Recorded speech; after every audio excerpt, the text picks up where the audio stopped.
Votre premier projet d'intelligence artificielle, comment mesurer son rendement? Une démonstration d'intelligence artificielle peut être spectaculaire et ne rien changer à votre résultat. Le vrai test n'est pas: est-ce que l'outil peut écrire, classer ou résumer? Le vrai test est: quelle étape coûteuse devient plus rapide, plus fiable ou plus rentable? Le Québec investit actuellement dans la formation en IA des PME.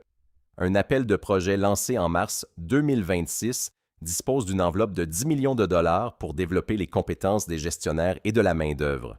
Le signal est clair: l'adoption ne dépend pas seulement du logiciel, elle dépend du processus, des compétences et de la capacité à mesurer le résultat. Dans cet épisode, on va construire un premier projet d'IA qui tient sur une page, se teste en 4 semaines et produit une décision nette: déployer, corriger ou arrêter. Prenons un exemple illustratif. Nadia dirige les opérations d'un distributeur québécois. Chaque matin, les demandes de clients arrivent par courriel: prix, délai, retour, pièces manquantes et urgence. Son équipe lit chaque message, cherche le dossier, choisit une catégorie, puis transfère la demande à la bonne personne. J'ai pas besoin d'un robot qui parle comme un consultant. J'ai besoin que les demandes urgentes arrêtent de se perdre dans la boîte générale. Si on peut gagner 5 minutes sans envoyer une mauvaise réponse, là, ça m'intéresse. Cette phrase est un excellent cahier des charges. Nadia nomme le problème, le gain attendu et le risque à éviter. Le premier projet ne doit pas remplacer le service à la clientèle. Il doit améliorer une étape bien délimitée. Dans le cas de Nadia, l'IA propose une catégorie, extrait le numéro de commande, signale l'urgence et prépare un résumé. Un employé garde la décision finale. Le plan d'adoption de l'IA pour les PME, publié sous la présidence canadienne du G7, insiste sur une feuille de route liée aux processus existants et aux capacités de la main-d'œuvre. Il faut passer de l'essai dispersé à un usage qui crée une valeur observable. Un bon premier projet possède donc 4 frontières: une entrée connue, une sortie vérifiable, une personne responsable et une erreur qu'on sait détecter. Avant d'installer quoi que ce soit, Nadia mesure une semaine normale. 800 demandes par mois, 12 minutes de traitement moyen. 8% des demandes doivent être reprises parce que la catégorie, le dossier ou le responsable était incorrect. Ces chiffres ne sont pas des promesses de fournisseurs. C'est le point de départ de l'entreprise. Nadia note aussi ce que la moyenne cache. Les demandes simples prennent 3 minutes, mais une demande mal transférée peut attendre une journée entière.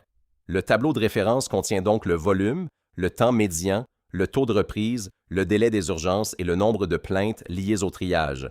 Sans cette photographie initiale, une amélioration paraît toujours impressionnante parce qu'on ne sait pas à quoi la comparer. Le pilote dure 4 semaines et ne touche qu'une boîte de réception. L'outil peut suggérer. Il ne peut ni promettre un délai, ni autoriser un remboursement, ni envoyer une réponse finale sans validation humaine. Nadia fixe 3 seuils avant le début. Premièrement, le temps médian doit passer de 12 à 8 minutes ou moins. Deuxièmement, le taux de reprise ne doit pas dépasser les 8% actuels. Troisièmement, aucune donnée client sensible ne doit être copiée dans un outil non approuvé. Les règles d'arrêt sont aussi écrites. Si les erreurs augmentent pendant 2 semaines, le pilote s'arrête. Si le gain de temps est inférieur à 2 minutes, on revoit le cas d'usage au lieu d'élargir le déploiement. À la fin du pilote, le temps médian passe de 12 à 7 minutes. Le gain est de 5 minutes par demande.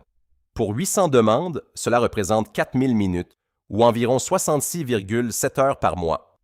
Si le coût complet du travail est de 38 $ l'heure, la capacité libérée vaut environ 2535 $ par mois.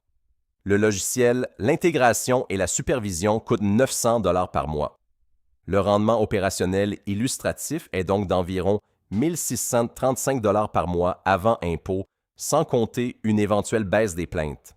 Ce calcul ne transforme pas chaque minute gagnée en argent comptant. Nadia doit préciser ce que l'équipe fera de la capacité libérée: traiter plus de demandes, réduire les heures supplémentaires ou accélérer les soumissions. Un projet plus rapide peut coûter plus cher s'il crée des erreurs. Dans le pilote, le taux de reprise passe de 8 à 4%. C'est un bon signal, mais Nadia examine les erreurs restantes. Une mauvaise catégorie est facile à corriger. Un numéro de commande inventé ou une urgence ignorée peut avoir un coût beaucoup plus élevé. Elle classe donc les erreurs en 3 niveaux: mineures, importantes et critiques. Le projet ne passe pas simplement parce que le pourcentage moyen baisse. Il doit aussi respecter une tolérance presque nulle pour les erreurs critiques. La vitesse, la qualité et le risque doivent apparaître sur le même tableau. Le prix mensuel du logiciel n'est pas le coût total. Il faut compter le nettoyage des données, l'intégration, la configuration, la formation, la supervision, les tests, la sécurité et le temps consacré aux exceptions.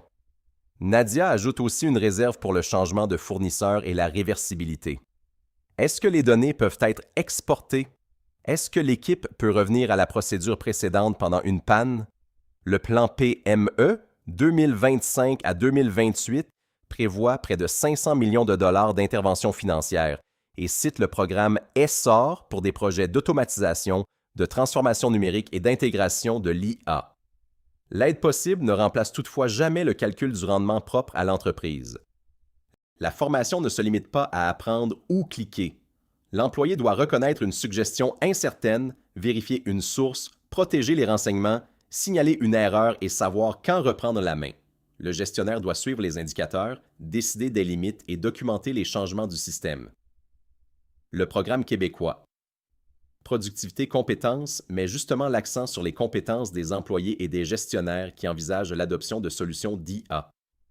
Nadia nomme donc un propriétaire du processus, un responsable technique et un employé témoin qui peut dire si le nouvel outil aide vraiment sur le terrain. Après 4 semaines, Nadia tient une réunion de 30 minutes. Vert. Les seuils sont atteints, les erreurs critiques sont absentes et le rendement demeure positif après tous les coups. On élargit progressivement. Jaune. Le gain existe, mais une catégorie, une intégration ou une règle de sécurité doit être corrigée. On prolonge le pilote sans ajouter d'autres équipes. Rouge. La qualité baisse, le risque est trop élevé ou le coût total dépasse la valeur créée. On arrête et on conserve les apprentissages. Ces couleurs représentent une décision, pas une décoration. Le Conseil national de recherche du Canada décrit lui aussi l'adoption de l'IA en termes de productivité, d'efficacité et de rentabilité mesurables. Choisissez une tâche répétitive qui possède un volume suffisant et une sortie facile à vérifier. Mesurez 4 éléments avant l'outil: volume, temps, reprise et erreur critique. Écrivez ensuite le périmètre. Ce que l'IA propose, ce qu'elle ne peut jamais décider et qui valide le résultat. Fixez une durée courte, 3 seuils de réussite et une règle d'arrêt. Pendant le pilote, comparez chaque semaine la vitesse, la qualité, le risque et le coût total. Enfin, donnez une destination à la capacité libérée. 1 heure gagnée n'a de valeur que si elle réduit un coût, augmente le service ou permet de produire davantage. Votre premier projet d'IA n'a pas besoin d'être spectaculaire. Il doit être étroit, mesurable, sécuritaire et assez utile pour mériter la prochaine étape. C'était notre épisode sur le premier projet d'intelligence artificielle qui produit un rendement mesurable. Retenez surtout ceci: mesurez avant, limitez le pilote, puis déployez seulement si la vitesse, la qualité, le risque et le coût racontent la même histoire. À la prochaine sur Impact Biz.